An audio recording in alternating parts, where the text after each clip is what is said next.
Hello दोस्तों। आज हम लोग हाइड्रोकार्बन चैप्टर का और एक टॉपिक शुरू करेंगे, एरोमेटिसिटी। एरोमेटिक हाइड्रोकार्बन्स जो हम लोग पहले भी देख चुके हैं। The hydrocarbon which has aromatic ring. तो ऐसे हाइड्रोकार्बन जो एरोमेटिक रिंग में रहेंगे, रिंग के जैसा रहेंगे, उसको हम क्या कहेंगे? Aromatic hydrocarbon. Benzene is base of aromatic compound. Benzene जो है क्या होते हैं? बेस होते हैं एरोमेटिक का। बेंजीन से बेंजीन मिलकर ही दूसरा एरोमेटिक रिंग बनता है। अब हुकेल्स रूल्स के बारे में चर्चा कर लेते हैं। Huckel's rule is state that the hydrocarbon which has planar cyclic conjugated bond and 4n+2 pi electron that are aromatics.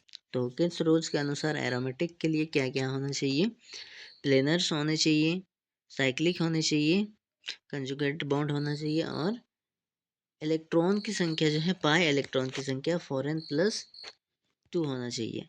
यहाँ पर n का वैल्यू जो है हम लोग ले सकते हैं 0 से 0, 1, 2, 3 ऐसी आगे भी ले सकते हैं। ठीक है, तो अब एरोमेटिसिटी क्या होता है?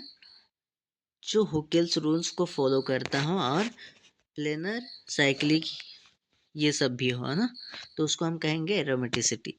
अब हम लोग क्या करेंगे ना, ये जो फार्मूला है 4n+2, इसमें हम लोग ये 0, 1, 2 सब पुट करके देखते हैं।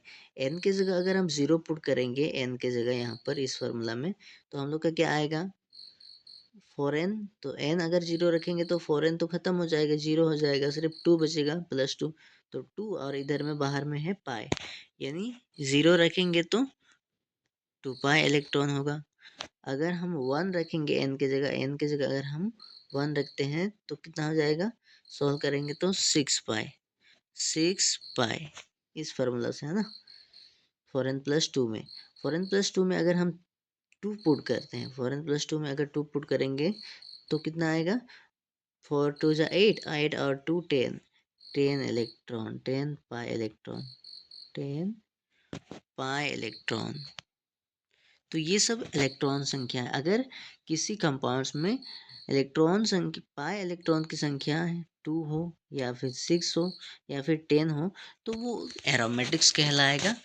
ये हुकेल्स रूल्स कहता है और एरोमेटिसिटी का भी यही है। ठीक है, तो हम लोग चेक कर लेते हैं एग्जाम का, जैसे कि बेंजीन। बेंजीन हम लोग का फेमस है, तो बेंजीन का स्ट्रक्चर भी हम लोग को पता है, तो इसको हम लोग कर लेते हैं। बेंजीन में हम लोग का 3 गो पाई बॉन्ड्स होता है। डबल बॉन्ड्स जहाँ है उसी को हम लोग क्या बोलते हैं? Pi bonds. तो हम लोग जानते हैं कि प्रत्येक बॉन्ड जो है, कोई भी बॉन्ड्स हमेशा 2 इलेक्ट्रॉन मिलके बनता है। एक इधर साइड में, एक इधर साइड में, 2 इलेक्ट्रॉन मिलते हैं तभी जाके एक बॉन्ड बन पाता है। तो यहाँ पर क्या बना है? 3 गो बॉन्ड बना है, पाई बॉन्ड। यानी इलेक्ट्रॉन की संख्या कितनी होगी? इलेक्ट्रॉन की संख्या 6 होगी, क्योंकि इस बॉन्ड में 2 इलेक्ट्रॉन लगा है, इस बॉन्ड में भी 2 इलेक्ट्रॉन लगा है, इधर वाला बॉन्ड में भी 2 इलेक्ट्रॉन लगा है। यानी टोटल कितना इलेक्ट्रॉन है? 6 पाई इलेक्ट्रॉन, क्योंकि पाई बॉन्ड है ये तीनों, तो इसलिए पाई इलेक्ट्रॉन हो जाएगा, है ना। अगर 6 पाई इलेक्ट्रॉन है तो हम लोग का रूल्स के अकॉर्डिंग ये रूल्स हम लोग लिखे हैं, 6 पाई है, इसका मतलब वो एरोमेटिसिटी है। जिसके पास या तो 2 पाई रहे या फिर 6 पाई या फिर 10 पाई इलेक्ट्रॉन रहे, तो वो क्या कहलाएगा? एरोमेटिसिटी कहलाएगा। तो इसीलिए ये बेंजीन क्या है? एरोमेटिसिटी है। अब नेक्स्ट हम लोग देख लेते हैं। नेक्स्ट हम लोग का प्रिपरेशन ऑफ बेंजीन। बेंजीन को जो है कैसे बना सकते हैं? Aromatisation of ethene. एथीन को हम क्या करेंगे? एरोमेटाइज करेंगे तो बेंजीन हम लोग का बनेगा। एरोमेटाइज मतलब अगर ये है इथीन, हम लोग का एक गो इथीन, उसको जोड़ेंगे फिर से और एक इथीन के साथ, इसको और एक इथीन के साथ जोड़ेंगे। अगर 3 इथीन को हम मिला देंगे, ऐड करेंगे, है ना, हीट कर देंगे, और तो हम लोग का क्या बन जाएगा? यहाँ पर टोटल गिनो, कार्बन जो है 6 गो है, 1 2 3 4 5 6, इसलिए 6 कार्बन। बेंजीन का भी फार्मूला यही होता है, C6H6। तो ये बेंजीन बन जाएगा अगर हम 3 गो इथीन को मिलाएंगे तो क्या बन जाएगा? हम लोग का बेंजीन बन जाएगा। बाद बाकी हाइड्रोजन जो है वो बाहर निकल जाएगा, जो बचा हुआ हाइड्रोजन है वो बाहर निकल जाएगा। तो इस तरह से भी हम बेंजीन बना सकते हैं कि इथीन का प्रयोग करके बेंजीन बनाएंगे, है ना।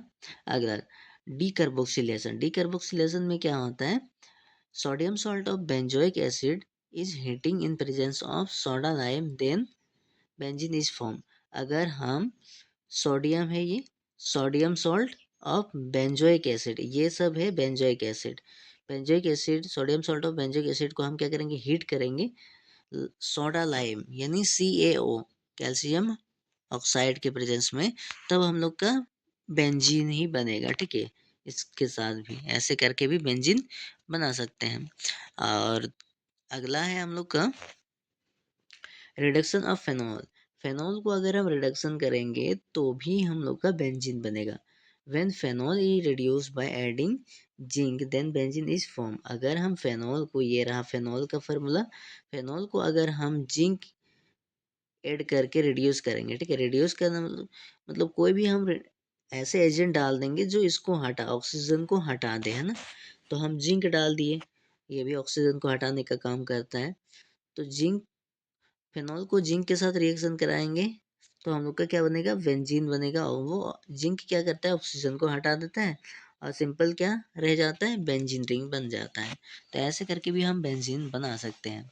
अब प्रॉपर्टीज ऑफ बेंजीन। बेंजीन के प्रॉपर्टीज हमेशा सभी का क्या होता है, फिजिकल प्रॉपर्टीज और केमिकल प्रॉपर्टीज होता है। तो फिजिकल प्रॉपर्टीज देख लेते हैं क्या होता है। Physical properties, in physical properties we discuss the colours states, ठीक है। फिजिकल प्रॉपर्टीज में हम लोग क्या डिस्कस करते हैं, कलर स्टेट किस अवस्था में पाया जाता है और पानी में सॉल्युबल है या नहीं सॉल्युबल है ना।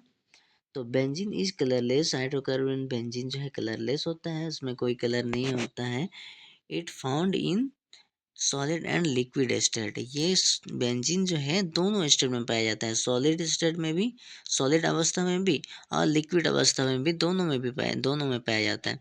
अब एक चीज हम नहीं लिखी, ये जो है बेंजीन क्या होता है, पानी में सोल्यूबल नहीं होता है, यानी पानी में नहीं घुलता है।